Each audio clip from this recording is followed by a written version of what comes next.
I know that your approach is very, it's scientific and also holistic.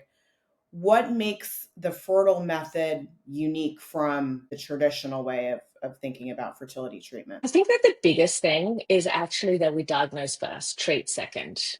And that is very different. Like that is the opposite of what happens in standard therapy.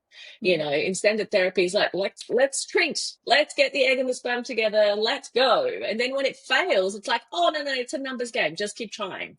And I'm like going, okay, after 20 failed IVF cycles, which I had a patient once who came to me after 20 failed IVF cycles without having a baby, ended up doing my program and took home a healthy baby naturally through natural conception. So, like, and in that particular case, there were multiple factors that were actually getting in the way that were stopping. There were obstacles. There were minor obstacles, but there were obstacles in that whole, situation for them.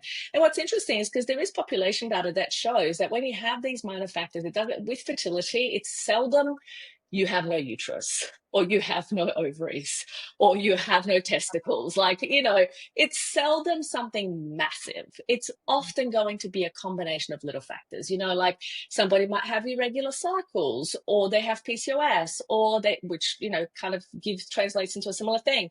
Or they have morphology issues, or they have high DNA fragmentation of sperm, or, these tiny things that add up. And what's interesting, there was a book published, Dr. Jensen, I think it's How to Get Pregnant. But basically, in that book, he publishes a population model of the effect of these minor factors on the ability to take home a healthy baby. And what it demonstrated was that on average, we have 3 months time to pregnancy. So it's have sex, get pregnant, have a baby, done. We're no longer having this conversation. When we're still having this conversation, all of a sudden we go from that average of 3 months time to pregnancy with the addition of one minor factor, let's say high DNA fragmentation. Okay. All of a sudden we go from an average of 3 months to an average of 2 years time to pregnancy. So it's a huge jump, right? A second minor factor gives us an average of 7 years, and a third gives a patient an average of 40 years time to pregnancy and less than 1% chance. And so what happens is that nobody has 40 years to get pregnant.